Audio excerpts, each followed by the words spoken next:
Hello everyone, ये chapter 2 है physics का रिफ्रैक्शन ऑफ लाइट। इसके पहले लगभग 11 लेक्चर में चैप्टर 1 कंप्लीट कर लिया और 12th वाले में पूरे चैप्टर का समरी किया हुआ है। अब इस चैप्टर में लाइट का रिफ्रैक्शन पढ़ने वाले हैं।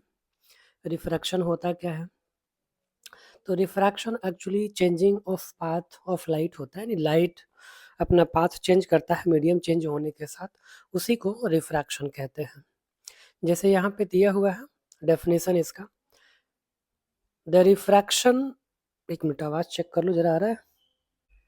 The change in direction of light when it passes from one medium to another medium obliquely is called refraction of light. यानी कि जब लाइट रेज एक मीडियम से दूसरे मीडियम में, जैसे ग्लास स्लैब है, ये हो गया ग्लास स्लैब, और इस ग्लास स्लैब में ये लाइट ऐसे पास कर रही है, तो यहाँ से लाइट ऑब्लिकली मतलब परपेंडिकुलर नहीं, क्योंकि अगर परपेंडिकुलर होगा हाँ तो स्पीड चेंज हो जाएगा बट डायरेक्शन सेम होगा। तो जब ऑब्लिकली यानी कि एंटर करेगा एयर से इस ग्लास में, तो इसका पाथ चेंज हो जाएगा। फिर यहाँ ग्लास से जब एयर में आएगा तो इसका पाथ चेंज हो जाएगा। ये ऐसा क्यों हो रहा है आगे हम देखेंगे। तो इसका डेफिनेशन हो गया, the change in direction of light when it passes from one medium to another obliquely is called refraction of light. और अगर दूसरे शब्दों में कहें तो इसको हम कह सकते हैं the bending of light when it goes from one medium to another medium is called refraction of light. यानी कि लाइट रेज किसी एक मीडियम से दूसरे मीडियम में जब मूव करती है तो उसमें अपना पाथ चेंज कर देती है, उसी को रिफ्रैक्शन कहते हैं। यानी कि changing of path from one medium to another medium, यानी एक मीडियम से दूसरे मीडियम में जब लाइट ट्रेवल करती है तो उस केस में वो पाथ चेंज हो जाता है। और इसके पीछे रीज़न ये है कि जैसे अगर ये एयर है और एयर से अगर ग्लास में लाइट जा रही है, तो ग्लास में यानी कि उसके पार्टिकल पास-पास होते हैं, उसमें स्पीड कम हो जाता है, लाइट का स्पीड कम हो जाता है, चेंज हो जाता है। ठीक है। अब यहाँ पे इस वाले डायग्राम में लाइट एयर से ग्लास में एंटर कर रही है। तो ये हो गया ग्लास स्लैब इतना बड़ा। इस ग्लास स्लैब में ये लाइट रेज यहाँ पे, ये हो गया नॉर्मल, ऐसे ये नॉर्मल हो गया, और इसमें यहाँ से ये लाइट रेज एंटर कर रही है एट एंगल आई, जो कि एंगल ऑफ इंसिडेंस है, और ये नॉर्मल की तरफ बेंड हो जाएगा। तो दिस इज़ अ रूल, मतलब जब भी लाइट रेयरर से डेंसर की तरफ मूव करती है तो नॉर्मल की तरफ बेंड हो जाएगी। अब रेयरर क्या है? तो रेयरर का मतलब है एयर, यानी कि जिसके पार्टिकल दूर दूर हो, और डेंसर का मतलब ये है कि जिसके पार्टिकल पास पास हो। तो अगर एयर और ग्लास के पार्टिकल में कंपेयर करते हैं तो ग्लास के पार्टिकल पास पास होते हैं और एयर के पार्टिकल दूर दूर। तो लाइट रेयरर से डेंसर में एंटर करते समय नॉर्मल की तरफ बेंड हो जाएगी। लेकिन यही लाइट अगर इसे हम आगे बढ़ाएं, यहाँ पे ये जो लाइट आ रही है, यही लाइट यहाँ पे आगे आएगी, तो फिर यहाँ पे ये ग्लास से ये एयर में आने वाला है। तो जैसे यहाँ पे एयर पे आएगा ये नॉर्मल बनाएंगे, तो ये डेंसर से रेयरर के लिए नॉर्मल से दूर हो जाएगी। यानी कुछ इस तरह से फिर ये चली जाएगी, यानी कि ये दूर हो गया, ये आर हो गया, और यहाँ पे आई। अब एक चीज़, ये जो आर दिख रहा है, मतलब ये एंगल और ये एंगल बराबर होना चाहिए, क्योंकि ये भी एयर है और यह भी एयर है। तो एयर एयर यानी कि इसको हम ऐसे भी कह सकते हैं, जब इसको हम आगे बढ़ाएंगे तो ये दोनों पैरेलल रेज होने चाहिए, और इनके बीच के ये जो डिस्टेंस दिख रहा है इसी को लेटरल डिस्प्लेसमेंट भी कहते हैं। ठीक है। तो लाइट रेयरर से डेंसर में मूव करते समय रेयरर से डेंसर में नॉर्मल की तरफ बेंड होगी, और डेंसर से रेयरर के लिए अवे फ्रॉम द नॉर्मल। ठीक है, इसमें क्या दिया है वही चीज़ें फिर भी देख लेते हैं। The angle between incident ray and normal at the point of incidence is called angle of incidence. यानी कि वही ये ग्लास स्लैब है, ऐसे ये नॉर्मल बना लिया, और इस नॉर्मल में ये जो लाइट ऐसे आ रही है और ये नॉर्मल की तरफ बेंड होके चली गई, तो ये जो नॉर्मल से इधर बनाएगा वार हो जाएगा, और ये आई, तो एंटर करते समय जो एंगल होगा वो एंगल ऑफ इंसिडेंस, और यहाँ पे जब आगे पाथ चेंज हो जा रहा है, डायरेक्शन चेंज हो रहा है, तो that is angle of refraction. Reflection तो पहले वाले चैप्टर में पढ़े थे। अब इसके बाद से यहाँ पे the angle between the refracted रे एंड नॉर्मल, तो वही कह रहा है जो एंगल ऑफ रिफ्रैक्शन है यानी कि रिफ्रैक्ट हो रहा है वो और नॉर्मल के बीच का जो एंगल है एंगल ऑफ रिफ्रैक्शन है। फिर उसके बाद से in the refraction of light, angle of refraction is usually not equal to the angle of incidence. अभी उस वाले केस में क्या था, रिफ्लेक्शन में तो अगर कोई लाइट रे जैसे मिरर से यहाँ रिफ्लेक्ट हो रही थी तो सेम एंगल बन रहा था ये आई और आर, लेकिन इस केस में दोनों सेम नहीं होंगे। एंगल ऑफ इंसिडेंस जो कि आई है और एंगल ऑफ रिफ्रैक्टेड आर, ये दोनों आपस में बराबर नहीं होंगे। रिफ्रैक्शन होता क्यों है, तो रिफ्रैक्शन होने के पीछे का रीज़न ये है कि लाइट मीडियम चेंज करने के साथ अपनी स्पीड चेंज कर देती है। फॉर एग्जांपल अगर एयर में लाइट की स्पीड की बात करते हैं तो दैट इज़ अ 3 × 10⁸ मीटर पर सेकेंड, और वहीं ग्लास की बात करते हैं तो 2 × 10⁸ मतलब 2 × 10 मतलब 10⁸ तो ये हो गया वेलोसिटी लाइट का किस में, एयर में, और ये हो गया ग्लास में। तो ग्लास में कम है और एयर में ज़्यादा है, यानी कि जैसे जैसे मीडियम चेंज होगा उसकी वेलोसिटी चेंज होगी। अब why a change in speed of light cause refraction of light. तो why a change in speed, speed में चेंज क्यों होता है रिफ्रैक्शन के केस में, या बेंड क्यों होता है, तो उसके पीछे इसको हम ऐसे समझ सकते हैं कि refraction of light, change in direction of light on going from one medium to another medium explained by wave theory. तो वेव थियरी और ऊपर से जैसे पार्टिकल के भी फॉर्म में होता है, एक्चुअली जो लाइट है वो पैकेट ऑफ एनर्जी के फॉर्म में ट्रेवल करता है। ठीक है, तो packet of energy that is h nu होता है, जिसमें से एच प्लैंक्स कांस्टेंट और न्यू को फ्रीक्वेंसी कहते हैं।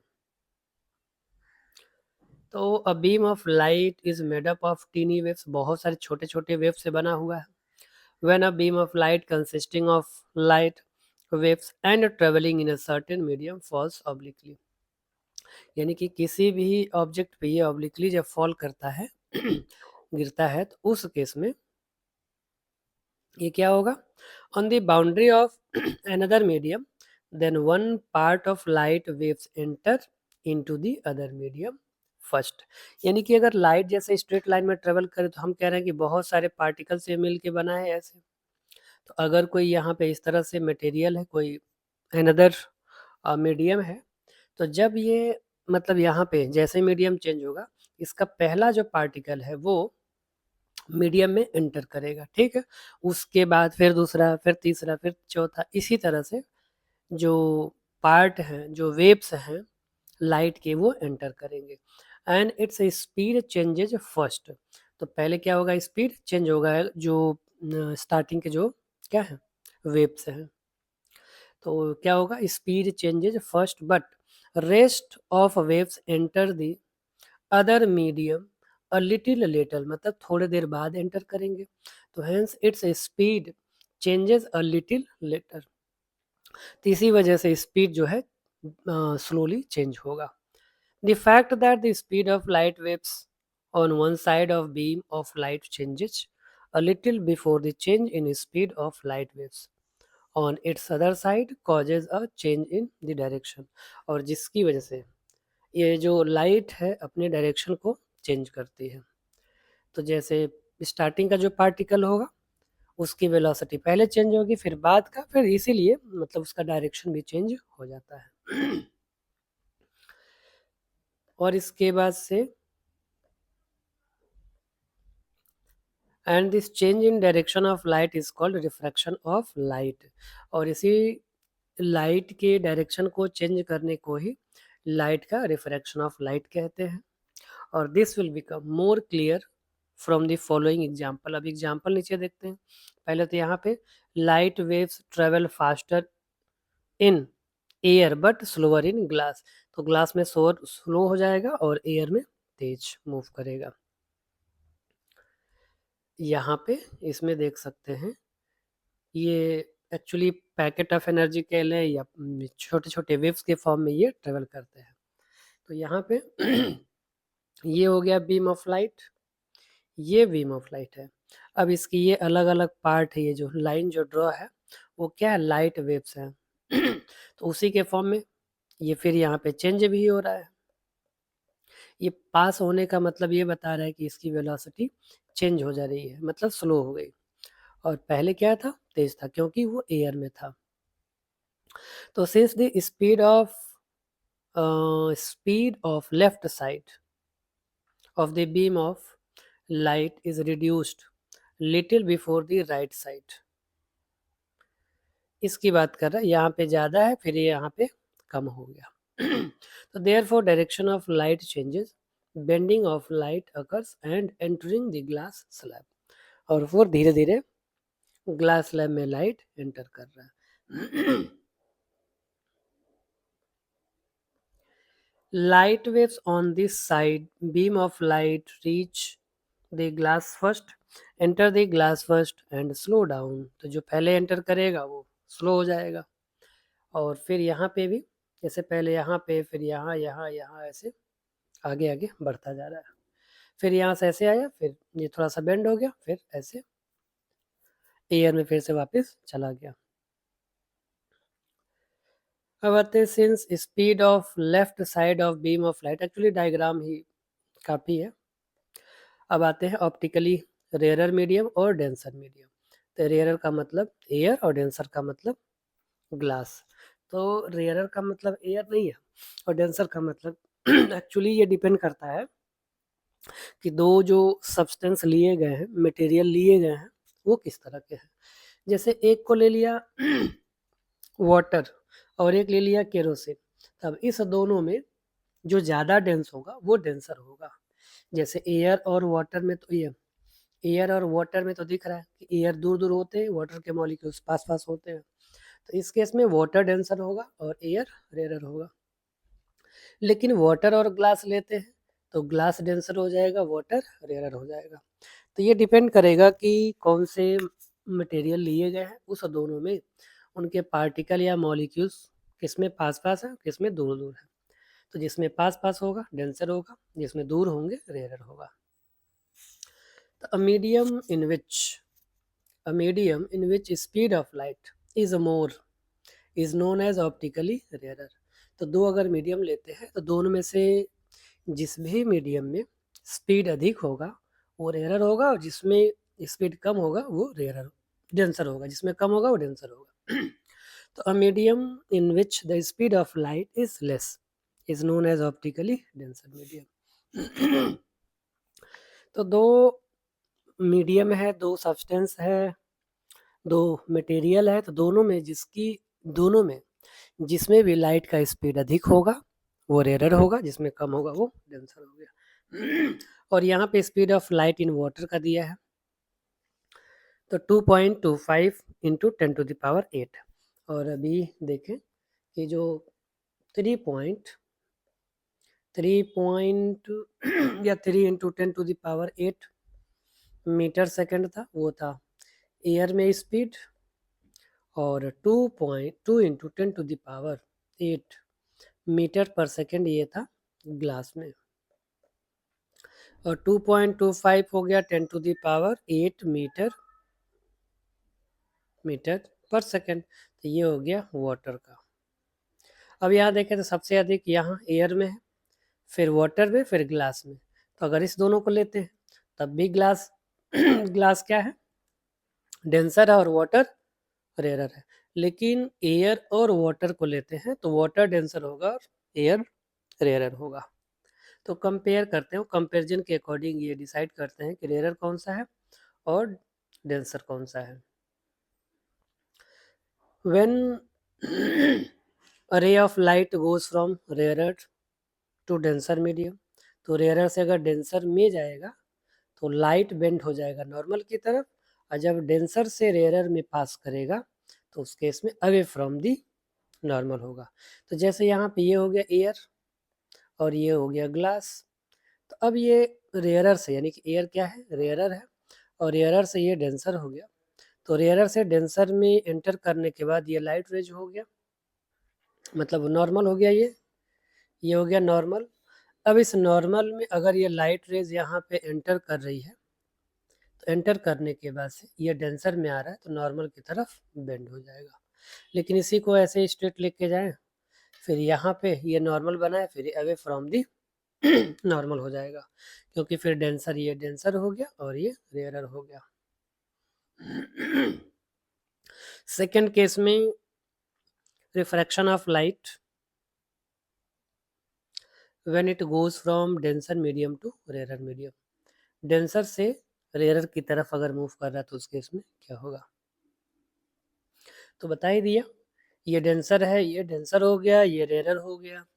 अब डेंसर से लाइट रेयरर में आ रहा है तो नॉर्मल से दूर हो रहा है, ठीक है। तो ये इंसिडेंट एंगल आई हो गया और ये आर हो गया। इसके बाद से यहाँ पे the case of light going from air into glass again into air. अच्छा, इसमें कहने का मतलब ये है कि ये ग्लास स्लैब है और इस ग्लास स्लैब में, पहले मैं ग्लास स्लैब ऐसे बना के फिर से दिखा देता हूँ। ये ग्लास स्लैब हो गया और इस ग्लास स्लैब में पहले नॉर्मल बना लेते हैं। तो ये नॉर्मल हो गया, यहाँ पे कुछ ज़्यादा ही मोटा बन जा रहा है, तो ये हो गया नॉर्मल। अब इस नॉर्मल में अगर लाइट रेज यहाँ पे एंटर कर रहा है ऐसे, ये आई एंगल पे, तो ये बेंड हो जा रहा है, क्योंकि जाना तो सीधे चाहिए यहाँ से लेकिन मीडियम चेंज हो रहा है तो नॉर्मल की तरफ बेंड हो जाएगा। ये तब तक जाएगा जब तक ग्लास का मीडियम मिलता रहेगा।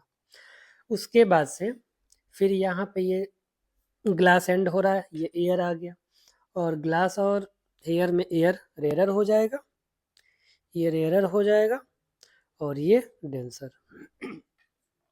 तो ये नॉर्मल है, इस नॉर्मल से फिर दूर हो जाएगा। अब यहाँ पे भी एयर है और ये भी एयर है, तो अगर जब स्टार्टिंग में अगर ये ग्लास जैसे नहीं होता ये बीच में, तो ये सीधे ऐसे निकल जाता, ठीक। लेकिन ग्लास होने की वजह से रिफ्रैक्शन हो गया, तो फिर बाद में ये जब एयर में आएगा तो ये दोनों आपस में पैरेलल हो जाएंगे और दोनों के बीच में ये जो गैप दिख रहा है, जो डिस्टेंस दिख रहा है, इसी को लेटरल डिस्प्लेसमेंट कहते हैं। तो ये हो गया लेटरल डिस्प्लेसमेंट, ठीक है। यहाँ भी वही दिखाने की कोशिश कर रहा है कि मोटा सा एक ग्लास स्लैब लिया गया है। Picture shows that the lateral displacement of finger caused by the refraction of light। तो यहाँ पे इसने फिंगर रखा लेकिन दिखाई यहाँ पे दे रहा है, तो due to refraction of light.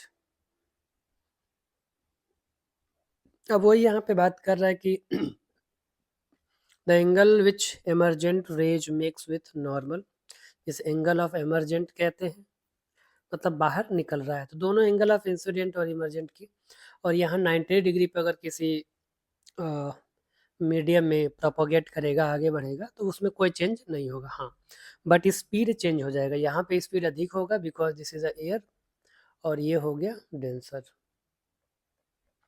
तो डेंसर में स्पीड कम हो जाएगा।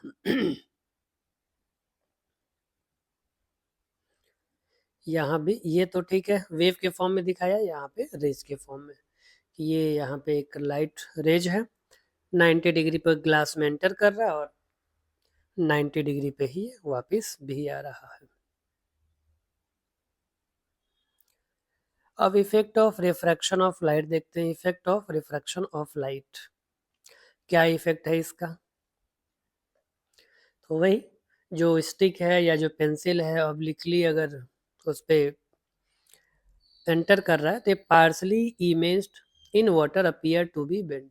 अगर जैसे ये ग्लास स्लैब है, मतलब ये कोई टैंक है, इसमें वाटर है, तो इसमें पेंसिल या कुछ भी अगर इसमें डालेंगे तो ये हल्का सा टेढ़ा दिखेगा। अभी आगे इमेज में इसको देखते हैं, ठीक है ना।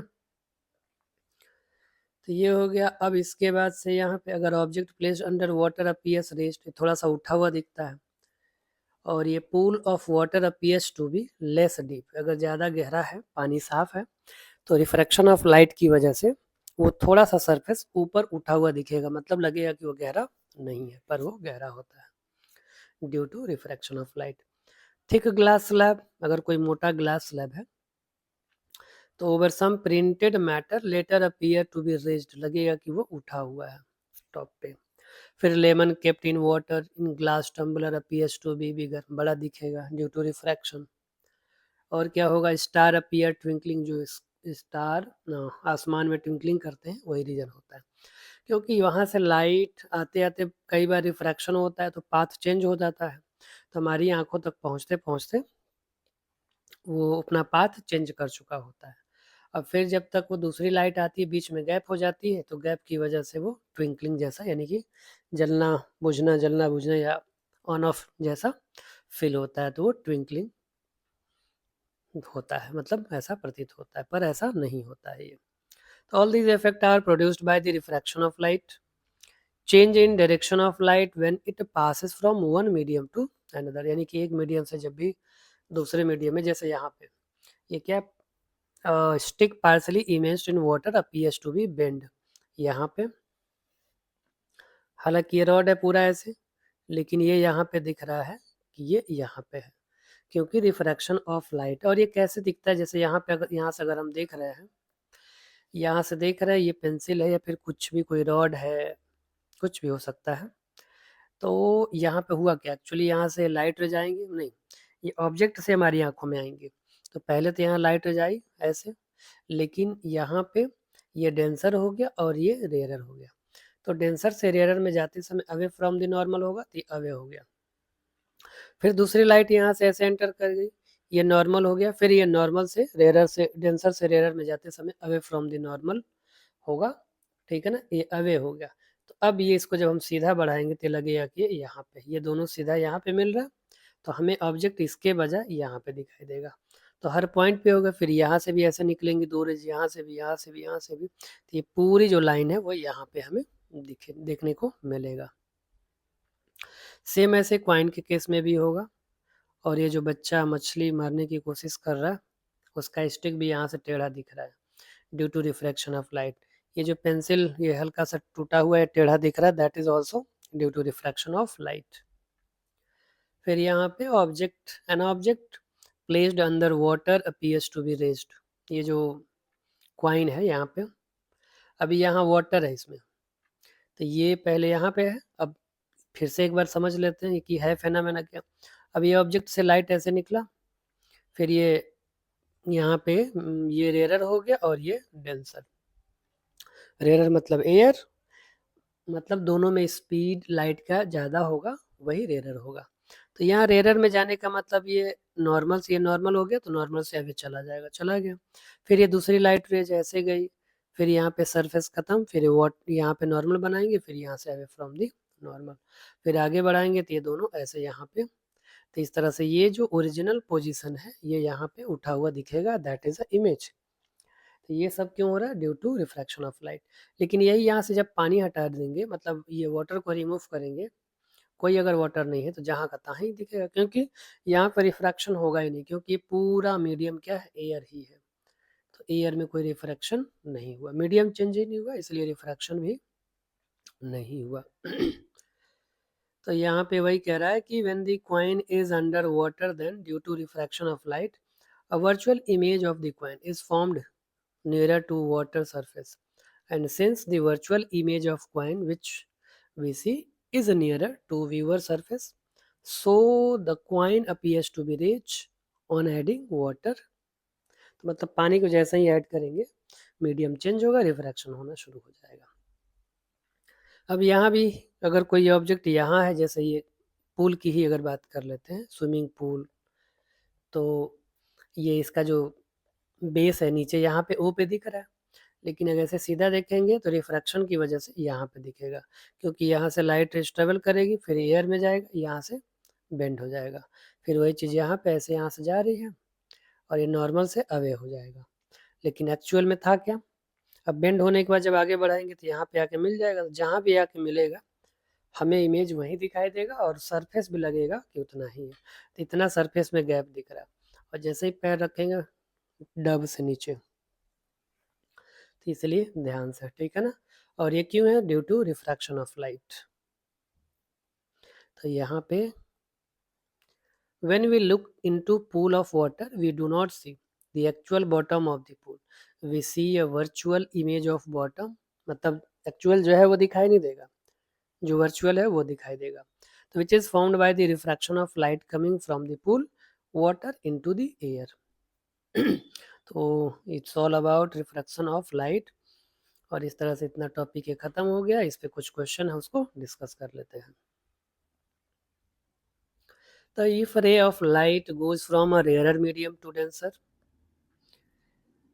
If a ray of light goes from rare to denser, तो रेयर से अगर डेंसर की तरफ जा रहे हैं तो will it bend towards the normal. तो रेयर से डेंसर में जाने पे हाँ ये नॉर्मल की तरफ बेंड होता है. तो ये नॉर्मल की तरफ बेंड होगा, अवे नहीं होगा. Second question, if a ray of light goes from denser to rare, अगर डेंसर से रेयर में जा रहा है तो ये क्या होगा, नॉर्मल से दूर चला जाएगा, away from the normal. Third, a beam of light traveling in rectangular glass slab emerges into water. A beam of light traveling a beam of light traveling in a rectangular glass slab emerges into what, into air. मतलब ये glass slab है और इस glass slab से light निकल के ऐसे अगर एयर में आ रहा है तो ये अवे फ्रॉम दी होगा. तो वही कह रहा है इनटू.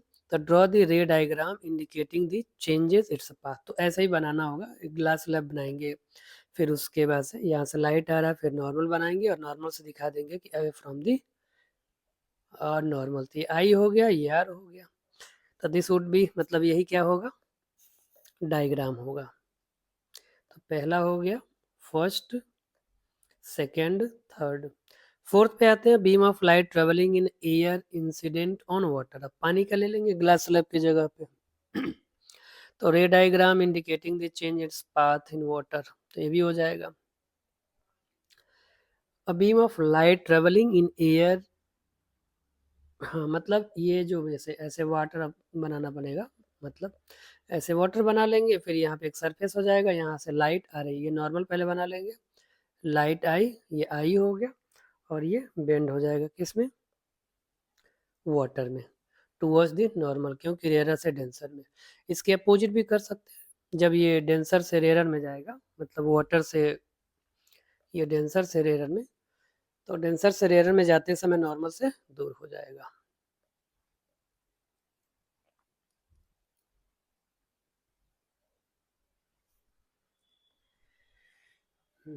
अब ये कौन कौन सा क्वेश्चन हो गया, तो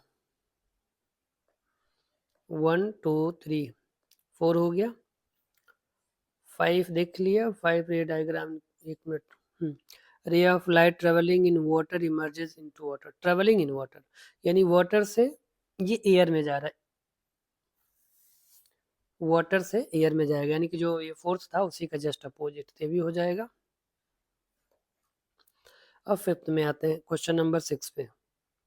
रे of light travelling in air is incident on the parallel side of the glass slab. Rectangular glass slab यानी कि पैरेलल साइडेड ग्लास स्लैब का मतलब हो गया रेक्टेंगुलर ग्लास स्लैब. तो ड्रॉ अ रे diagram indicating the changes in its path in glass. तो पहले एयर से, मतलब लाइट ट्रेवलिंग इन एयर, और एक ग्लास स्लैब मेंटर कर रहा, पीछे देखा डायग्राम वही था. कौन सा दिखा देता हूँ एक बार. एयर से ग्लास स्लैब में,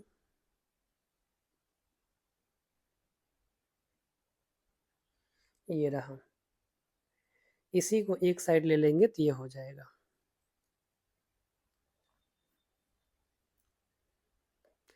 यहाँ पे एयर से बस इतना, ये पोर्शन नहीं करेंगे, ये पोर्शन छोड़ देंगे. एयर से ये ग्लास स्लैब में आ रहा है, इतना ही हमें दिखाना कि ये, मतलब इसको भी नहीं दिखाना ये वाला, बस ये इतना, मतलब ये नॉर्मल हो गया, ऐसे आया और ऐसे बेंड हो गया. मतलब सिर्फ हमें जो दिखाना है ये वाला पोर्शन, इतना सा दिखाना है. ग्लास स्लैब पूरा बनाएंगे, ये जो लाइट रेज है ना इसको नहीं दिखाएंगे. अब आगे आते हैं. अगला जो क्वेश्चन है, question number 7. A ray of light traveling in glass emerges into, तो traveling in glass slab तो ये ग्लास इमर्जेस इनटू एयर, तो ग्लास से इनटू में मतलब एयर में जा रहा है। तो ये ग्लास हो गया, ग्लास से ऐसे नॉर्मल हो गया, ये लाइट आ रही है और यहाँ से अवे फ्रॉम हो जाएगा, ये आई हो गया, ये आर हो गया। तो it will bend towards the normal away from the, एक मिनट, a ray of light travelling in glass emerges into air, state whether it will bend towards the normal or, तो ग्लास से अगर एयर में जाएगा तो अवे हो जाएगा और एयर से ग्लास में जाएगा तो नॉर्मल की तरफ बेंड हो जाएगा। फिर इसके बाद से question number 8, a ray of light travelling in air enters obliquely into water, does the ray of light bend towards the normal? हाँ, एयर से वाटर में जब जाएगा तो नॉर्मल की तरफ बेंड हो जाएगा। ऐसा क्यों? क्योंकि air is a rarer in comparison to water, तो वाटर डेंसर है और एयर रेयरर है इसलिए।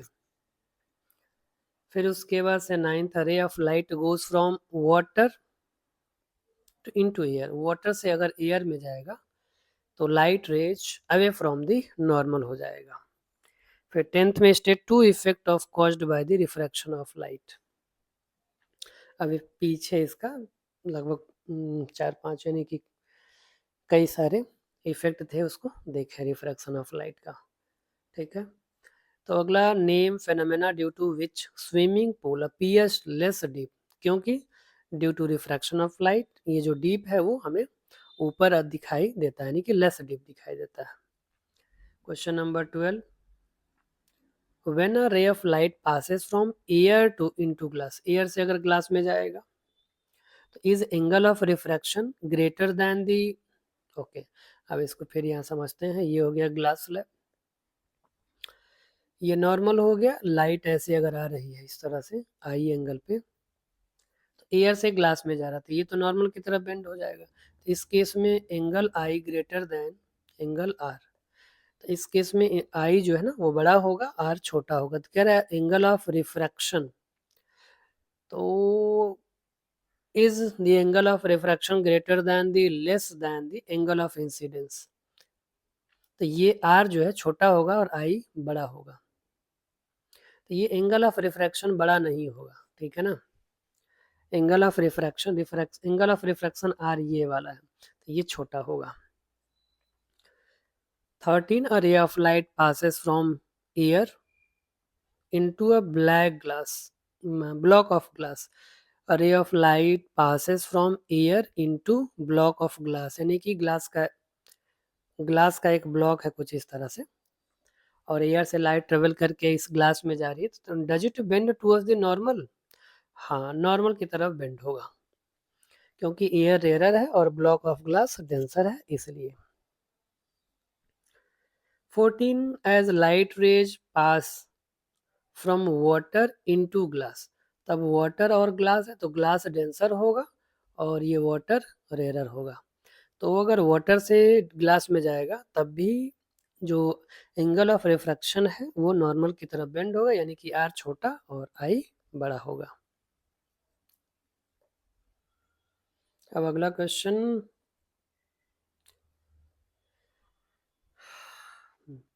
तो वाटर से ग्लास में देख लिया। 15 देखते हैं, in which material do you think light rays travel faster, glass या एयर में? तो एयर में लाइट ट्रेवल तेज करेगा, ग्लास में कम। 16 में which phenomena of light makes the water to appear shallower than it's really is, तो which phenomena of light makes the water to appear, मतलब यही सिंपल रिफ्रैक्शन ऑफ लाइट। ठीक है ना। 17, state whether the following statement is true और false, कौन सा सही है और कौन सा गलत ये बताना है। Refraction occur because light slows down in denser medium, एक मिनट, कहना क्या चाहता है, तो refraction occurs because light slows down in denser medium. हाँ, जब रिफ्रैक्शन होता है, क्यों? क्योंकि इसकी वेलोसिटी चेंज हो जाती है, यानी कि लाइट का स्पीड ग्लास में कम हो जाता है। ठीक है ना, इस वजह से डेंसर मीडियम में कम हो जाता है, रेयर में अधिक होता है। Question number 18, why does a ray of light bend when it travel from one medium to another? तो क्यों बेंड होता है? क्योंकि मीडियम चेंज हो जाता है, उसकी वेलोसिटी चेंज हो जाती है, स्लो डाउन हो जाता है इस वजह से। और ये वेव मतलब पैकेट ऑफ वेव्स होता है, तो उस वेव में पहले स्टार्टिंग का जो भी वेव होगा वो उसकी वेलोसिटी चेंज हो जाएगी, बाकी का सेम होगा, फिर उसके बाद जो भी एंटर करेगा फिर उसकी वेलोसिटी चेंज हो जाएगी, इस कारण से ऐसा है। तो fill in the blank with suitable word. Light travelling along a normal is a light travelling along a normal, तो इसका मतलब क्या होगा? कहना क्या चाहते हो भाई? लाइट ट्रेवलिंग अलोंग, ये क्वेश्चन नंबर 9, एक मिनट।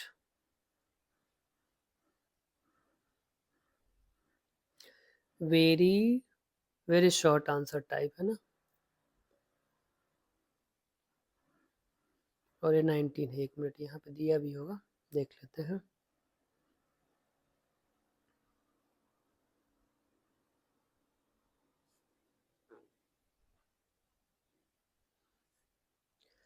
तो इसमें कहना ये चाहता है कि अगर नॉर्मल के पैरेलल कोई लाइट रेस ट्रेवल कर रही है तो क्या रिफ्रैक्ट होगा? तो नॉट रिफ्रैक्टेड, ठीक है ना, कोई रिफ्रैक्शन नहीं होगा। Light bend, light bends when it passes from water into air. अगर वाटर से एयर में एंटर कर रहा है तो बेंड होगा। हाँ, वो तो एयर से वाटर में जाएगा तो भी बेंड होगा, वाटर से एयर में होगा तो भी बेंड होगा। तो we say that it is refraction. तो ये क्या है? रिफ्रैक्शन या फिर रिफ्रैक्टेड बोलेंगे, तो लाइट रिफ्रैक्ट हो जाएगा। अब आते हैं इसमें शॉर्ट आंसर टाइप क्वेश्चन। तो यहाँ डायग्राम बनाना है।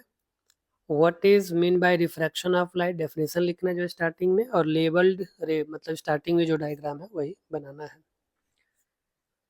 21 में a ray of light travelling in air is incident on rectangular glass block and emerges out into air। तो ग्लास स्लैब ऐसे करके था, यहाँ से ये नॉर्मल हो गया, ये लाइट ऐसे आ रही है अवे फ्रॉम दी नॉर्मल, ये आर हो गया, ये आई हो गया। इसी का बनाना है। Draw labelled any diagram to show the complete path of this ray of light. Mark the 2 points where refraction of light takes place. What can you say about the final direction of the ray of light? तो यहाँ actually एक diagram था पीछे, यही light यहाँ पे, जैसे एक मिनट इसको मैं इरेज करता हूँ। ये जो ग्लास स्लैब हो गया, यहाँ ये नॉर्मल हो गया, फिर यहाँ से एंटर करेगा, ये टूवर्ड्स दी होगा नॉर्मल, फिर यहाँ पे, फिर अवे। ये पूरे प्रोसेस को इसमें 21 वाले में बनाना जो कि पीछे था। अब आते हैं क्वेश्चन नंबर 22 पे। Draw labelled ray diagram to show how ray of light is refracted when it is passes तो from air to an optically denser medium। तो एयर के साथ कोई भी, चाहे या तो ग्लास ले सकते हैं या तो वाटर ले सकते हैं। सेकंड वाले में ऑप्टिकली डेंसर, तो वही फिर ग्लास ले लेंगे फिर एयर ले लेंगे तब भी हो जाएगा। 23 में डायग्राम गिवन अलोंग साइड सोज रे of light entering rectangular block of glass. तो यहाँ एंटर कर रहा है और ये ग्लास है, तो क्या होगा, यहाँ पे ऐसे नॉर्मल बनाएंगे और ये नॉर्मल की तरफ बेंड हो जाएगा। तो copy the diagram and draw the normal at the point of entry. तो बन गया नॉर्मल, बस नॉर्मल भी बनाना था। बी वाले में ड्रॉ अप्रोक्सीमेट पाथ ऑफ रे of light through the draw the approximate path of ray of light through the glass block and out of the other side। मतलब यहाँ से एंटर करेगा, फिर यहाँ पे नॉर्मल बनेगा और ये अवे फ्रॉम दी, मतलब ये रेज और ये पैरेलल होना ही चाहिए। तो स्केल से बना के ऐसे दिखा देंगे कि ये पैरेलल है, ठीक है ना। और वही दोनों के बीच का जो डिस्टेंस है that is lateral displacement. Question number 24. What is meant by angle of incidence, angle of refraction for any ray of light? Draw a labeled ray diagram to show the angle of incidence and angle of refraction for affected ray of light.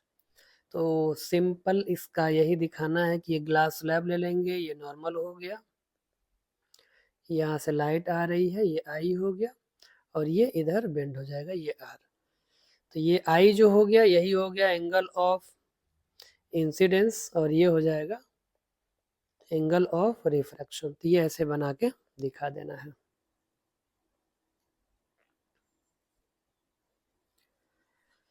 तो ये question हो गया 23, 24। अब आते हैं 25।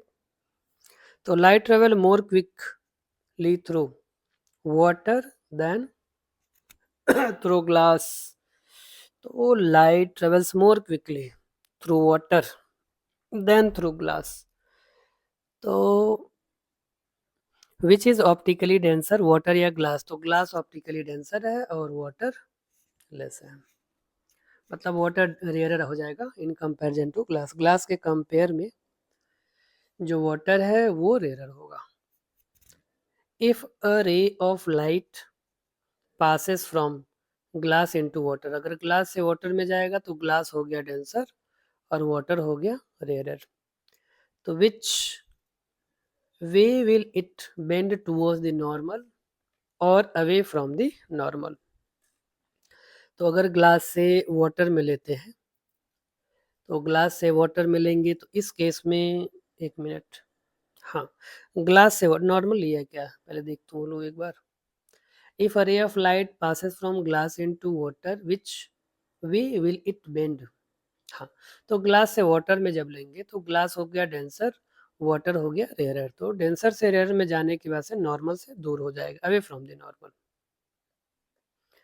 26 देखते हैं। तो draw labelled ray diagram to show how ray of light passes through a parallel sided glass block। Parallel sided glass block यानी कि दो ब्लॉक ऐसे या तो ऊपर नीचे रख दें या फिर साइड साइड रख देंगे ऐसे। तो वही कहना चाहता है, if it hits the glass block 90 degree and that is perpendicular to the glass, अगर यहाँ पे ऐसे आएगा तो ये भी ऐसे चला जाएगा क्योंकि ये 90 डिग्री पे है। यहाँ पे अगर ऐसे लाइट होगा तो ये सीधे चला जाएगा, लेकिन अगर साइड साइड में ऐसे है और लाइट ऊपर से आ रही है तो ये इधर चला जाएगा, इसका कोई काम नहीं होगा फिर।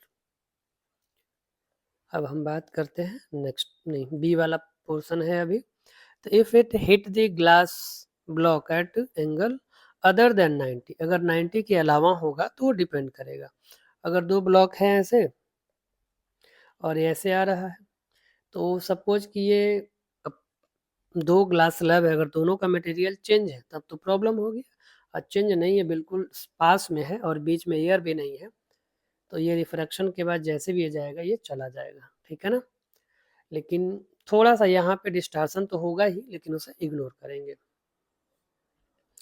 When a light rays passes from air into glass, when a light rays passes from air to into glass, अब एयर से अगर ग्लास में जा रहा है तो एयर रेयर है और ग्लास डेंसर, तो what happens to its speed? Draw diagram to show which way the ray of light bends.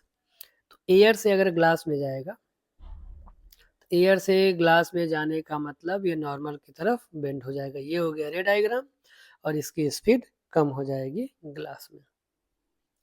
अब long question answer, explain why a stick half immersed, मतलब अगर कोई स्टिक है आधा पानी में डुबो दिया तो it appears to be bend at the surface. तो ड्रॉ लेवल डायग्राम, तो जो पीछे एक डायग्राम था वही डायग्राम है, और ये क्यों होगा? तो रिफ्रैक्शन ऑफ लाइट। ये भी हो गया, और ये कॉइन वाला भी पीछे देखा था कि coin in a glass tumbler appears to be raised as the glass tumbler is slowly filled with water. तो name the phenomena responsible for this effect. तो फेनोमेना क्या है? रिफ्रैक्शन ऑफ लाइट, और रिफ्रैक्शन ऑफ लाइट की वजह से ये थोड़ा सा ऊपर उठा हुआ दिखेगा। Question number 29। With the help of label diagram, explain why a tank full of water appears less deep than it actually is. तो ये ऐसा क्यों होगा? क्योंकि रिफ्रैक्शन ऑफ लाइट की वजह से ये थोड़ा सा ऊपर उठा हुआ दिखेगा. Name the phenomena due to which a pencil partly immersed in water and held obliquely appears to be bent at the water surface. So name the phenomena due to which a name the phenomena due to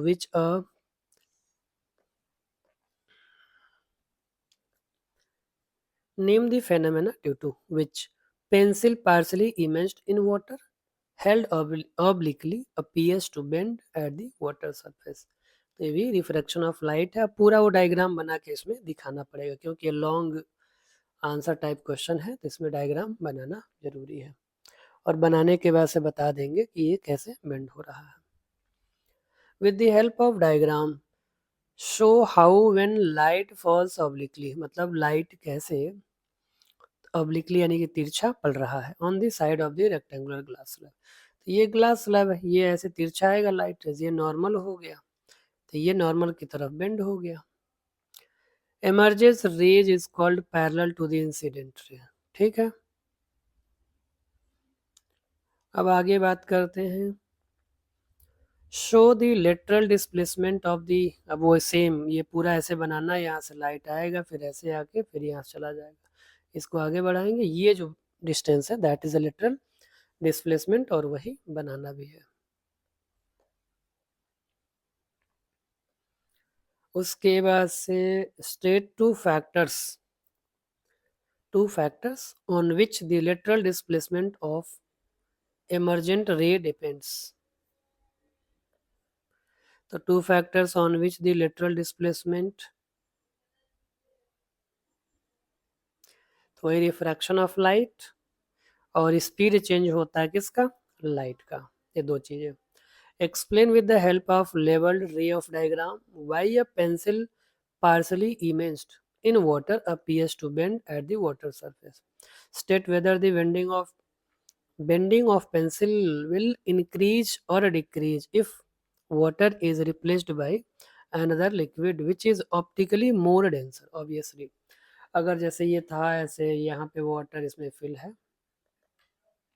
और कोई pencil यहाँ पे dip किया गया चाहे obliquely या particularly मतलब perpendicular, तो ये चेंज होगा. फिर ये वाटर को हटा के कोई और इसमें अगर मटेरियल लेते हैं लेकिन वो और ज़्यादा डेंसर है तो और थोड़ा सा ऊपर अपीयर होगा क्योंकि उसमें वेलोसिटी भी कम हो जाएगी और रिफ्रैक्शन थोड़ा सा ज़्यादा होगा, यानी कि लाइट रेज नॉर्मल की तरफ और बेंड हो जाएगी, इस वजह से ऐसा होगा.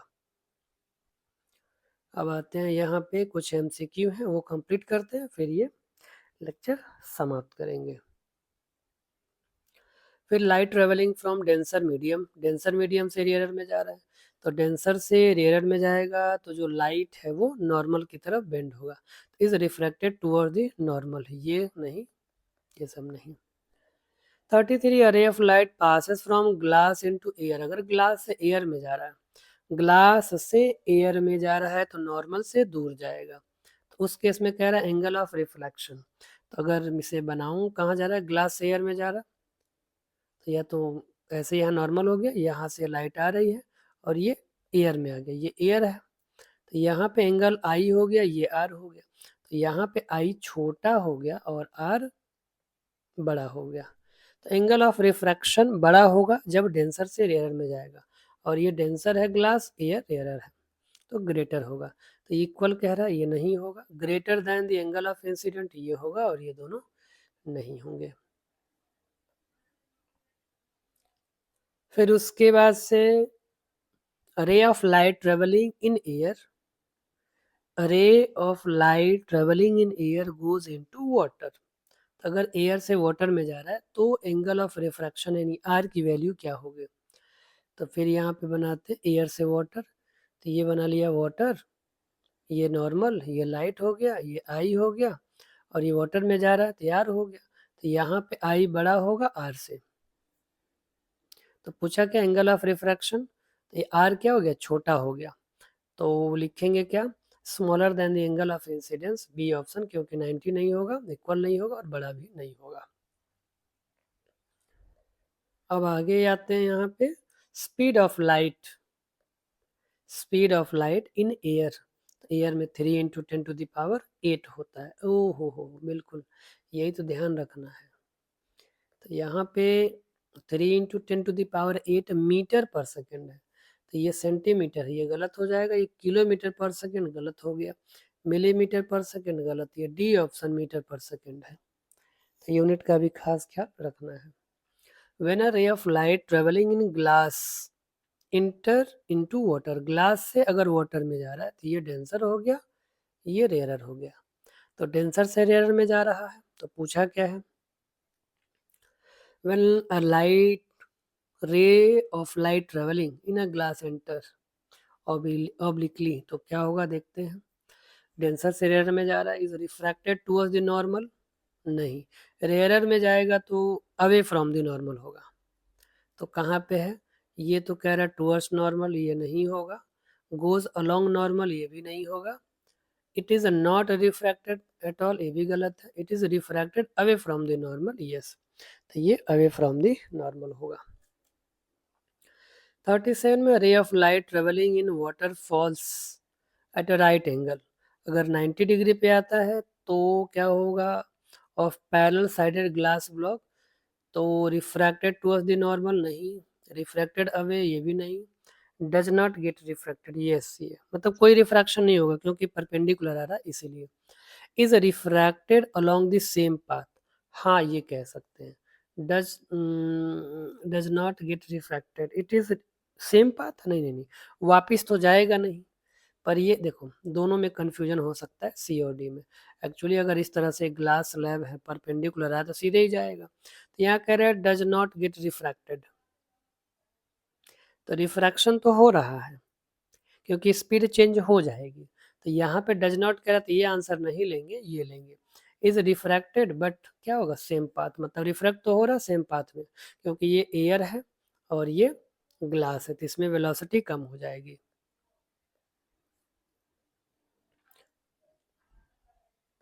38, a ray of light passes from medium X another medium Y. No refraction of light occurs if the ray of light hit the boundary of the medium Y. तो अगर दोनों मटेरियल अलग अलग है और रिफ्रैक्शन नहीं हो रहा है तो ऑब्वियसली वो 90 डिग्री पे आ रहा होगा, तो आंसर सही है। फिर आते हैं HOT, high order thinking skill. तो which of the following diagram shows the ray of light refracted correctly, यहाँ तो डेंसर से रेयर में अवे होना चाहिए, ये नहीं होगा। यहाँ पे भी नहीं होगा क्योंकि यहाँ ग्लास में दिखा रहा है। फिर यहाँ पे हाँ, ये ऊपर ग्लास है नीचे वाटर, तो ग्लास हो गया डेंसर, वाटर हो गया रेयरर, तो यहाँ भी नहीं होगा क्योंकि ग्लास डेंसर, रेयरर में जाएगा तो अवे फ्रॉम द नॉर्मल होना चाहिए। ये ग्लास एयर में आ रहा है, ये भी नहीं होगा। चारों नहीं होगा, ऐसा तो हो नहीं सकता।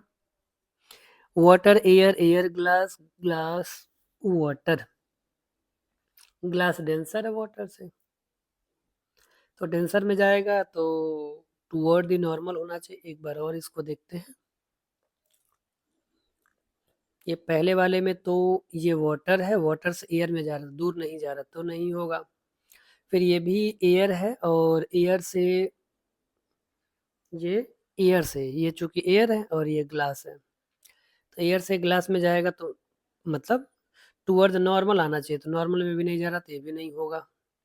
फिर इस वाले में आते हैं, सी वाले में, तो ग्लास से वाटर में आ रहा है, डेंसर से रेयर में, ये भी अवे होना चाहिए पर ये भी नहीं हो रहा, तो ये भी नहीं होगा। ग्लास से अगर एयर की बात करें तो ग्लास से एयर में आ रहा है, ये भी अवे होना चाहिए, तो अवे नहीं, जबकि पास दिख रहा है, तो ये भी नहीं होगा। और वाटर से ग्लास में आएगा, हाँ अब ये सही है, ये वाटर से ग्लास में आ रहा है, ग्लास ये डेंसर हो गया, ये रेयर हो गया, तो rare to denser light rays have to bend towards the normal की तरफ बेंड होना चाहिए, जो कि हो रहा है, तो ये लास्ट वाला सही है। A vertical ray of light strike horizontal surface of the some water. तो what is angle of incidence? 90 degree होगा, अरे नहीं 0 होगा। ये कोई ऐसे है 90 डिग्री पे आ रहा है, तो नॉर्मल भी यही है, लाइट भी ऐसे आ रहा है, तो दोनों के बीच में 0 डिग्री, तो यहाँ 0 डिग्री हो जाएगा और एंगल ऑफ रिफ्रैक्शन भी 0 ही होगा, क्योंकि नॉर्मल अलॉन्ग नॉर्मल ही वो वापस जा रहा है, इसीलिए दोनों केस में 0 डिग्री होगा। How is refraction of light rays from a plane mirror different from the refraction of light? How is the refraction of light rays from, तो ये कह रहा है कि रिफ्रैक्शन ऑफ जो लाइट है, light rays from plane mirror से कैसे अलग है, and the refraction of light rays as it enters a block of glass. फिर से समझते हैं, 1 मिनट। हाउ इज अच्छा ये रिफ्लेक्शन है, reflection of light, reflection of light rays from plane mirror, reflection of light from plane mirror different from refraction of light. ये reflection है, reflection, और ये refraction of light rays as it enters a block of glass. तो कैसे अलग है? तो reflection अगर प्लेन मिरर में लेते हैं तो ये जैसे आएगा ऐसे चला जाएगा, मतलब ये आई और आर दोनों बराबर होते हैं, angle i is equal to angle r. But अगर ये कोई ग्लास ब्लॉक है या स्लैब है, इसमें रिफ्रैक्शन होता है, तो अगर एयर से लाइट आ रही है एयर से डेंसर में, तो ये टूवर्ड्स द नॉर्मल होता है, यानी कि इसमें आई बड़ा होगा और आर छोटा होगा, ये होता है इसमें। इसमें दोनों बराबर होगा, इसमें डिपेंड करता है कि रेयरर से डेंसर में जा रहा है, डेंसर से रेयरर में। तो रेयरर से डेंसर में जाएगा तो आई बड़ा आर छोटा, डेंसर से रेयरर में जाएगा तो आर तब भी वही होगा, मतलब डेंसर वाला जो नहीं, हाँ अगर डेंसर से रेयरर में जाएगा तो उस केस में आई छोटा हो जाएगा, आर बड़ा हो जाएगा। तो ये थोड़ा समझना पड़ेगा, है ना, डायग्राम बना के। If you will make diagram दो you will get the answer.